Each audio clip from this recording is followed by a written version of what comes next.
بسم اللہ الرحمن الرحیم۔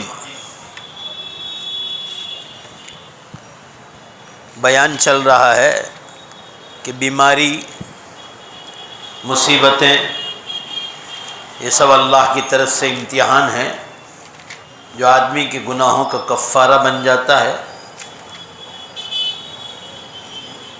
یہاں تک کہ بعض دفعہ وہ زمین پر اس طرح چل رہا ہوتا ہے کہ اس کے بدن پر ایک گناہ بھی باقی نہیں رہتا، اس طرح امتحان آتے ہیں۔ دیکھیے آپ، مصعب بن سعد اپنے باپ حضرت سعد رضی اللہ عنہ سے بیان کرتے ہیں، انہوں نے کہا میں نے رسول اللہ صلی اللہ علیہ وسلم سے پوچھا کن لوگوں پر آزمائشیں اور امتحان آتے ہیں، پریشانیاں کن کن لوگوں پر آتی ہیں؟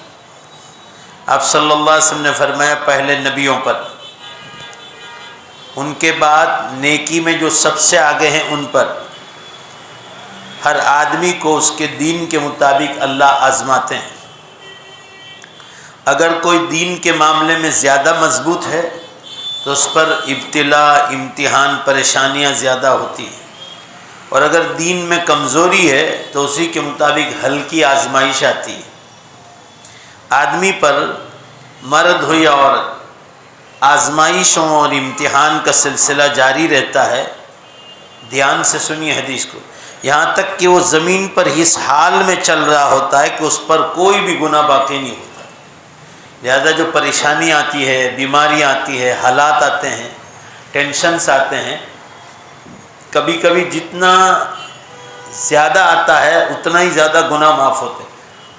اللہ کے رسول صلی اللہ علیہ وسلم فرما رہے ہیں بعض دفعہ وہ زمین پر اس حالت میں چل رہا ہوتا ہے کہ اس کے بدن پر ایک گناہ بھی باقی نہیں رہتا۔ تو آزمائش اور امتحان، پریشانیاں، زور سے بولو بے شک، یہ تو ہمارے لیے نعمت ہے، بس صبر کرنا چاہیے۔ یہ حدیث بڑی وضاحت کے ساتھ دلیل کر رہی ہے کہ جو مومن ایمان میں جتنا طاقتور ہوگا اتنا ہی امتحان اور آزمائش کا سلسلہ زیادہ ہوگا، اور ضعیف الایمان کا معاملہ اس کے برعکس ہوگا۔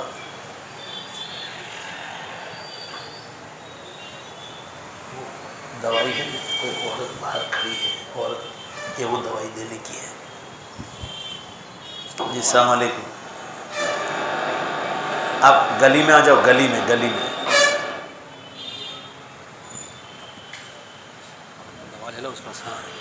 سے ادھر سے واپی سے آئے، واپی بلاڑ سے، شمیم بہن ہوں گے، شمیم بہن ہے، ہاں کہ برقعے میں ہوں گے تو دے دو۔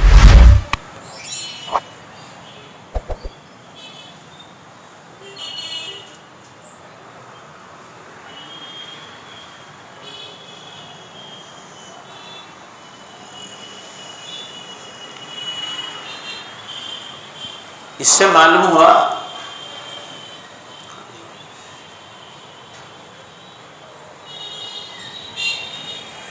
وہ دوائی دینے کی، اور بہن باہر کھڑی ہے، شمیم نام ہے، واپی بلاڑ سے آئے۔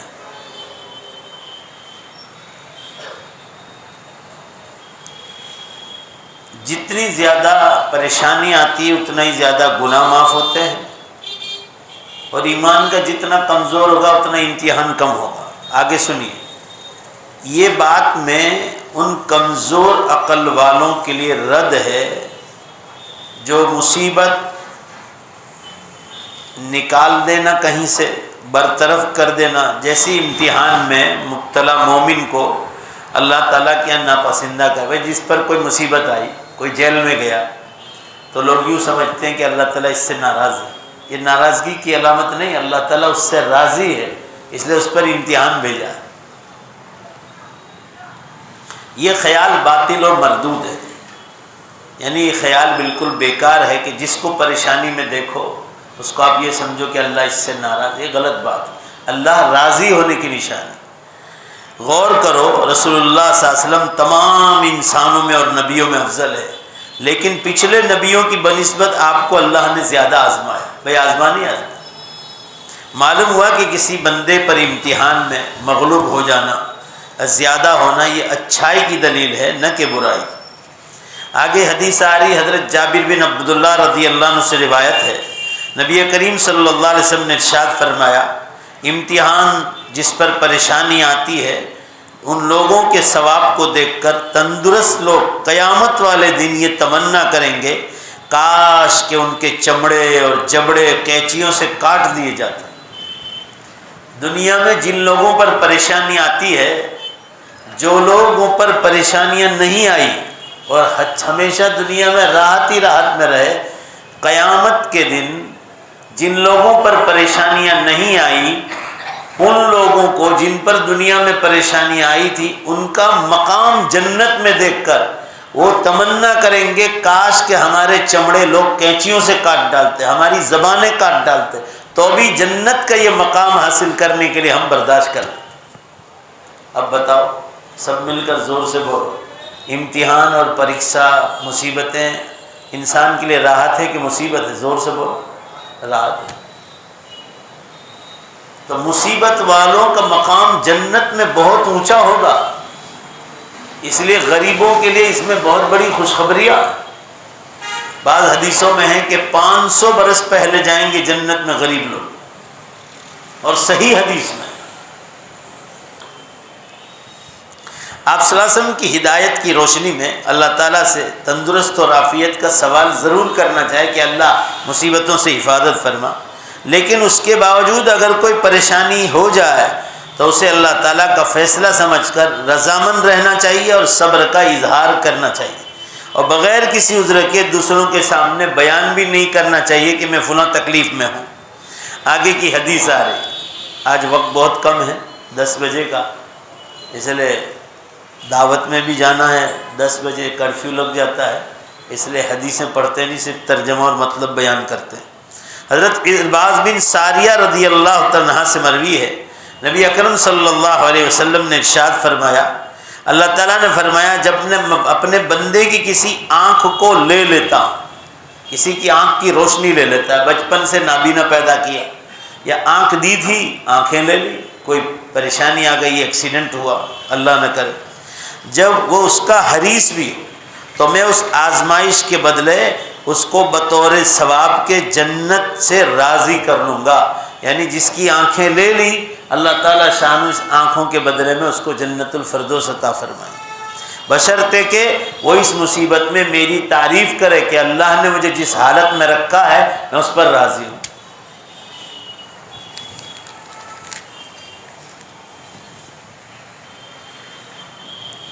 بلا شبہ آنکھیں بہت بڑی نعمت ہے، لیکن یہ نعمت چھن جانے پر صبر کرنے کی وجہ سے جو حوصلہ ملتا ہے وہ ان سے کہیں زیادہ مفید اور فائدہ مند ہوتا ہے۔ آزمائش اور امتحان پر اللہ کی تعریف بیان کر، بھائی پریشانی ہے اور اللہ کی تعریف بیان کر۔ ایک بزرگ تھے، وہ ایک مرتبہ ایک پریشانی میں آ گئے تو اللہ کی تعریف کرنے لگے، تو دوسرے بزرگ نے کہا یہ تو مصیبت ہے، اس پر تو صبر کرنا چاہیے، آپ تعریف کر رہے ہیں اللہ کی، شکر ادا کر رہے ہیں۔ تو کیا جواب دیا معلوم ہے؟ کیا بہترین جواب دیا کہ میں شکر اللہ کا اس لیے ادا کر رہا ہوں کہ لوگ گناہوں میں مشغول ہے اور میں مصیبت میں مشغول، میں اس پر شکر ادا کرتا ہوں کہ میں گناہوں میں تو مشغول نہیں ہوں، بھلے میں مصیبت میں مشغول ہوں۔ بھائی زور سے بولو، بات سمجھ میں آ رہی ہے؟ فرمایا میں اس پر اللہ کی تعریف کر رہا ہوں کہ لوگ گناہوں میں مشغول ہے، میں مصیبت میں گرفتار ہوں۔ اس کا مفہوم یہ ہے کہ اللہ تعالیٰ جو کچھ کر دے اس پر تعریف کا مستحق ہوتا ہے۔ اللہ تکلیف بھی اتارے تو تعریف کرو کہ اللہ کچھ اس میں میرے لیے اچھا کرتے ہوں گے جہاں میرا دماغ کام نہیں کرتا ہے، اس میں ظاہری طور پر ہمارا نفع ہو یا نقصان، کیونکہ انسان کے لیے وہی صورت مناسب ہوتی ہے جو اس کے لیے اللہ تعالیٰ اختیار کرتا ہے۔ اگر اللہ تعالیٰ ہم کو آنکھیں عطا کر دے تو اس نعمت کی وجہ سے اس کی تعریف کرنی چاہیے، اگر ہماری آنکھوں کی بینائی لے لے تو بھی ہمیں اس کی حمد و تعریف بیان کرنی چاہیے، کیونکہ اس کا فعل حکمت سے خالی نہیں۔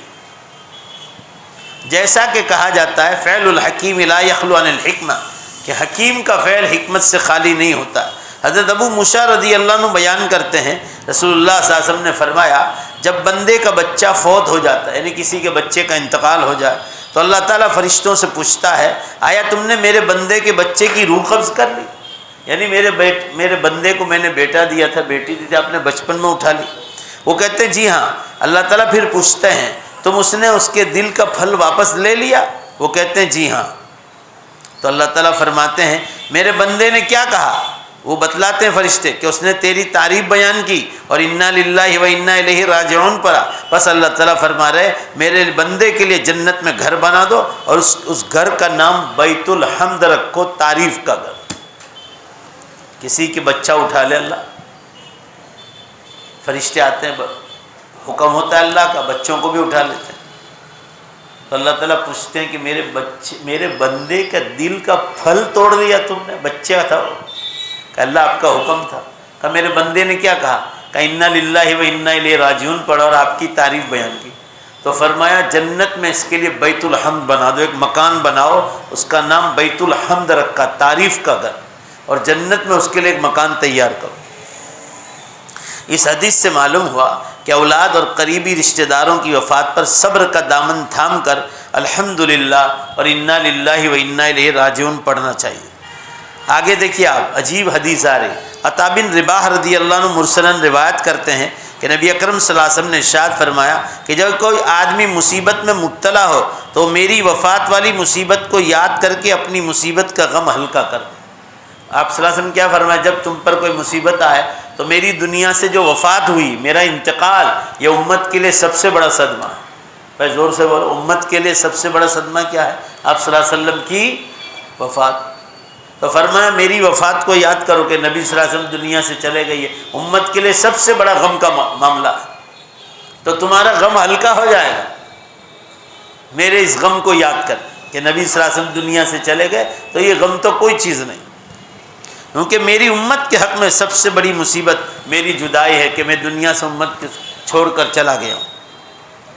نبی اکرم صلی اللہ علیہ وسلم کی وفات امت مسلمہ کے حق میں سب سے بڑی آزمائش ہے۔ جو آدمی آپ صلی اللہ علیہ وسلم اور صحابہ کرام کی آپس کی محبت سے آگاہ ہے اس پر یہ حقیقت عیاں ہو جائے گی۔ آپ صلی اللہ علیہ وسلم کی وفات کا ایک صدمہ صحابی نے سنا، وہ کھجور کے جھاڑ پہ کھجور توڑ رہے تھے، کھجور کا موسم تھا، کسی صحابہ مدینے میں خبر پھیل گئی کہ آپ صلی اللہ علیہ وسلم دنیا سے چلے گئے۔ حضور سے محبت دیکھو، اوپر ہی ایسے دعا مانگی، جھاڑ کو پکڑے ہوئے ہیں کہ اللہ جس آنکھوں سے رسول اللہ صلی اللہ علیہ وسلم کو دیکھ کر آنکھیں ٹھنڈک ہوتی تھی، اللہ آنکھوں کو ٹھنڈک ملتی تھی، اب وہ نبی نہیں رہے، میں اس دنیا میں کوئی چیز دیکھنا نہیں چاہتا ہوں، تو میری آنکھیں اٹھا لے، مجھے کوئی چیز نہیں چاہیے۔ نیچے اترے تو آنکھیں اللہ نے اٹھا لی، جو کچھ مانگا تھا حضور صلی اللہ علیہ وسلم کی محبت میں مانگا تھا۔ آپ صلی اللہ علیہ وسلم سے محبت کتنی تھی اس سے اندازہ لگاؤ، آپ کی جدائی ان سے برداشت نہیں۔ تو ہر امتی کے لیے سب سے بڑا غم آپ صلی اللہ علیہ وسلم کی وفات ہے۔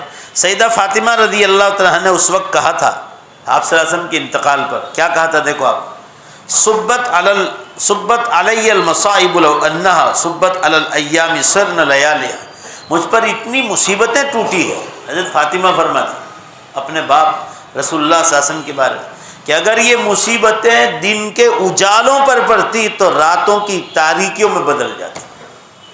یعنی آپ صلی اللہ علیہ وسلم کی جو وفات ہوئی ہے، بیٹی سیدہ فاطمہ رضی اللہ تعالیٰ فرما رہی ہے کہ دن کا اجالا ہوتا اور یہ مصیبت حضور صلی اللہ علیہ وسلم کی جدائی کہ سمجھو دن پر پڑتی تو وہ راتوں میں بدل جاتی۔ ہمیں چاہیے کہ سب سے پہلے اپنی تکلیفوں کو اپنے گناہوں کا کفارہ سمجھیں۔ بھائی زور سے بولو، تکلیف آئے تو کیا سمجھو؟ گناہ دھل رہے ہیں، ذرا زور سے بولو، گناہ دھل رہے ہیں۔ اور اس آزمائش کا غم ہلکا کرنے کے لیے رسول اللہ صلی اللہ علیہ وسلم کی وفات اور آپ کی موت کے منظر کو اپنی سامنے لائیں تو اس بڑے دکھ کی وجہ سے چھوٹا غم ہلکا ہو جائے۔ آگے آ رہی ہے حدیث، آپ صلی اللہ علیہ وسلم نے ارشاد فرمایا، حضرت رسول اللہ صلی اللہ علیہ وسلم کے غلام ابو عصیب رضی اللہ عنہ بیان کرتے، رسول اللہ صلی اللہ علیہ وسلم نے فرمایا، بخار آتا نہیں انسان اور طاعون لے کر جبریل امین میرے پاس آئے، آسمانوں سے بخار بھی اتارا گیا اور طاعون کی بیماری جس کو پلیگ کہتے ہیں، میں نے بخار کو مدینے میں روک لیا، آپ صلی اللہ علیہ وسلم فرما رہے، اور طاعون کو ملک شام بھیج دیا۔ یاد رہے کہ طاعون کی موت میری امت کے لیے شہادت کی موت ہے۔ طاعون میں جو بھی مسلمان مر جائے وہ شہید ہے، جیسے حدیث میں ہے کہ کورونا میں جو بھی مسلمان مر جائے، المیت فی ذات الجنب فہو شہید، جو طاعون کورونا وائرس میں انتقال کر جائے. کورونا وائرس یہ نیا نام ہے کووڈ-19، اس کا پرانا نام جو ہے نیمونیا ہے، اور عربی میں اس کو ذات الجنب کہا جاتا ہے.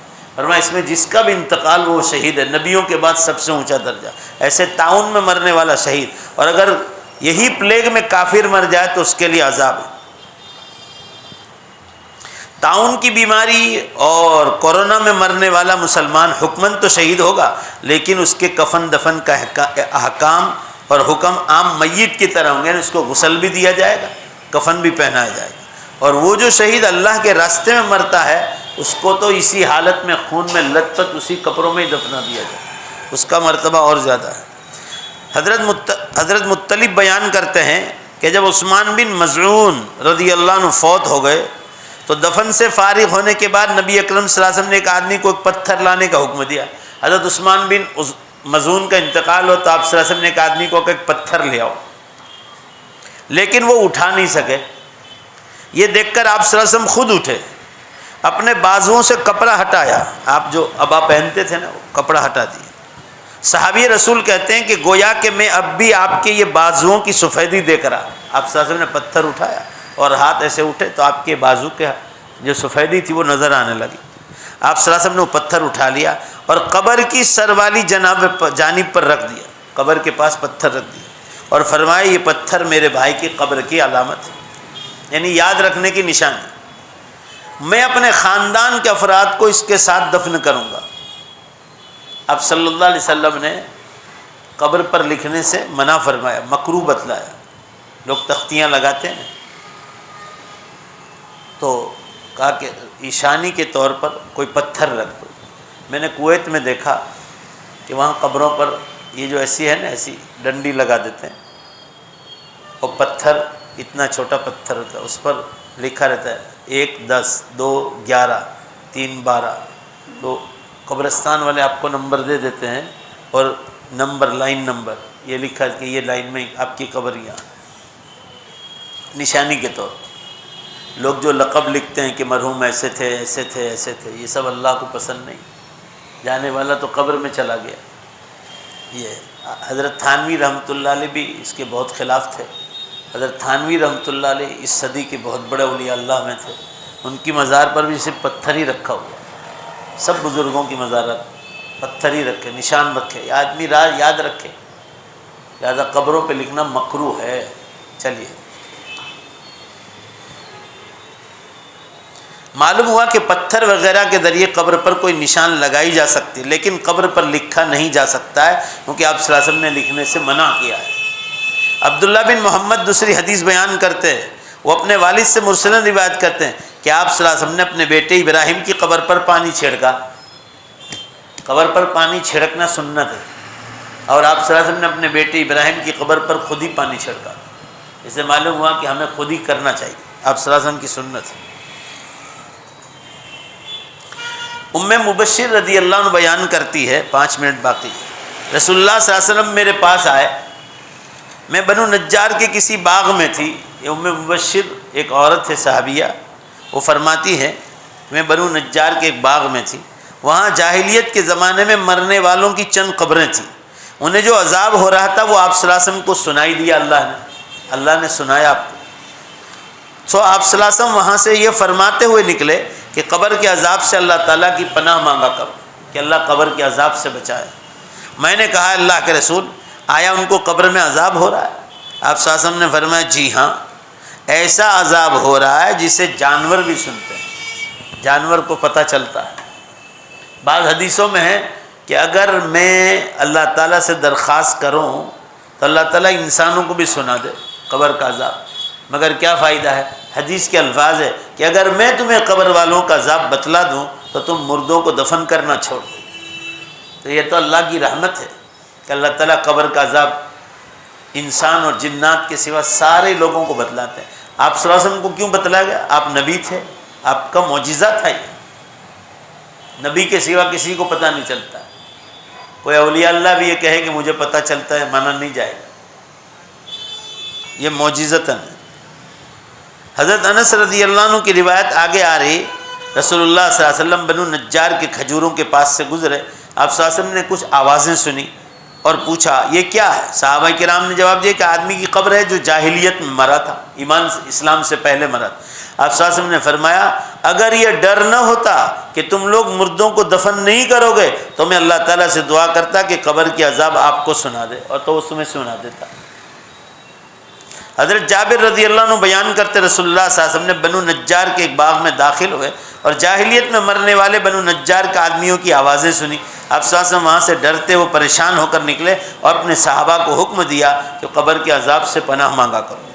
نبی کریم صلی اللہ علیہ وسلم کا یہ معجزہ تھا کہ آپ صلی اللہ علیہ وسلم کو قبر کے عذاب کا احساس ہو جاتا تھا۔ آپ صلی اللہ علیہ وسلم کی بات پر پکا یقین کرنے کی وجہ سے ہمیں بھی ان آوازوں کا اندازہ ہو جانا چاہیے تاکہ بار بار ہم اللہ تعالیٰ سے پناہ طلب کریں۔ ہم کو سنائی تو نہیں دیتا، مگر حضور نے جب فرمایا کہ قبر کا عذاب ہوتا ہے تو اس پر پکا یقین کر کے اللہ تعالیٰ سے بار بار قبر کے عذاب سے پناہ مانگنی چاہیے۔ اللہ ہماری سب کی پوری امت کی حفاظت فرمائے۔ حضرت عائشہ رضی اللہ عنہا فرماتی ہے ایک یہودی عورت میرے پاس آئی اور قبر کے عذاب کا تذکرہ کرتے ہوئے مجھے دعا دی کہ اللہ تعالیٰ مجھے عذاب قبر سے محفوظ رکھے۔ وہ حضرت عائشہ کے پاس کھانا لینے آئی تھی تو اس نے حضرت عائشہ نے روٹی کا ٹکڑا دے دیا تھا، تو اس نے یہ کہا تھا، یہودی عورت تھی، حضرت موسیٰ علیہ السلام پر ایمان لائی تھی۔ حضرت موسیٰ علیہ السلام نے بتایا ہوگا ان کی امت کو کہ قبر کا عذاب ہوتا ہے، تو اس عورت نے یہ دعا دی کہ اللہ آپ کو قبر کے عذاب سے بچا۔ حضرت عائشہ کو کہا تو حضرت عائشہ فرمانے میں نے رسول اللہ صلی اللہ علیہ وسلم کے عذاب قبر کے بارے میں پوچھا تو آپ صلی اللہ علیہ وسلم نے فرمایا جی ہاں قبر کا عذاب برحق ہے، کیونکہ آپ نئی نئی دلہن بن کے آئی تھی، آپ کو یہ خبر نہیں تھی۔ تو آپ صلی اللہ علیہ وسلم نے فرمایا کہ قبر کا عذاب سچی چیز ہے۔ حضرت عائشہ رضی اللہ عنہا فرماتی ہے اس کے بعد رسول اللہ صلی اللہ علیہ وسلم ہر نماز کے بعد قبر کے عذاب سے پناہ مانگتے تھے۔ وآخر دعوانا الحمدللہ رب العالمین۔ درود شریف پڑھ لیں، دعا کریں۔ بہت لوگ مر گئے کہاں؟ پاکستان میں مری۔ ہاں مری میں، جی پاکستان میں مری میں برف باری بہت گری تو بیچارے نکلے تھے گھومنے پھرنے کے لیے، ان کو اندازہ تھا کہ یہاں کم ہوگا برف باری، مگر بہت زیادہ ہوئی۔ اللہ نے ان کی شہادت لکھی ہوگی، تقریباً 22 آدمی شہید ہو گئے، اور بھی بہت لوگوں کا انتقال ہوا ہے، ان کے لیے بھی دعا کی جائے۔ اور ہماری جو مسجد کی ذمہ دار ہے فضل بھائی، ان کی جماعت 4 مہینے کینیا گئی، ان کا میسیج آیا ہے، ابھی دبئی ایئرپورٹ پر ہے اور آج رات کو روانگی ہے، کہ اللہ تعالیٰ ان سے دین کا کام لے لے اور قبول فرما لے۔ درود شریف پڑھ۔ بسم اللہ الرحمن الرحیم، الحمدللہ رب العالمین والعاقبۃ للمتقین والصلاۃ والسلام علی خیر خلق محمد وآلہ وصحبہ اجمعین۔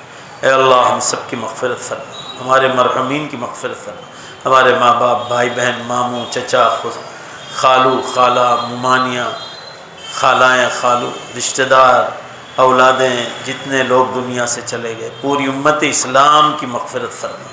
ہمارے دادا دادی، نانا نانی، پردادے پرنانے، پردادیاں پرنانیاں جتنے ایمان پر مرے ہیں، اے اللہ سب کی مغفرت فرما، سب کو جنت الفردوس میں اعلیٰ مقام عطا فرما۔ اے اللہ ہمیں پریشانیوں سے حفاظت فرما، اور آ جائے تو صبر کی توفیق عطا فرما، ہمیں اپنی پریشانیوں سے آپ باہر نکال دیں، اور رہا اے اللہ اچھے دن نصیب فرمائے اور ہمیں راحت کے دن نصیب ہو جائے۔ اللہ ہندوستان میں ہمارا اسلام پر چلنا اور پوری دنیا کے مسلمانوں کا ان کے اپنے اپنے اسلام پر چلنا آسان فرما۔ اللہ میری میں جو لوگ مسلمان شہید ہو گئے برف باری میں، اللہ ان کو مکمل مغفرت فرما، انہیں جنت الفردوس میں اعلیٰ مقام عطا فرما۔ جن جن لوگوں نے دعاؤں کے لیے کہا یا لکھا ہے، خاص کر ہمارے فضل بھائی جو جماعت میں گئے، اور جتنی جماعتیں اللہ کے راہوں میں چل رہی ہے، اللہ ان کی غیب سے مدد نازل فرما، ان کی زبانوں سے امت کو فیض پہنچے، جہاں دوسری جماعتیں تیار ہو ایسی توفیق عطا فرما۔ اے اللہ یہ جو حالات چل رہے ہیں جلد سے جلد آپ اس کو ختم فرما، امت کے حق میں بہتر فرما۔ اے اللہ ان بیماریوں سے ہماری اور امت کی حفاظت فرما، ہماری دعاؤں کو اپنے فضل سے قبول فرما، برحمتک یا ارحم الراحمین۔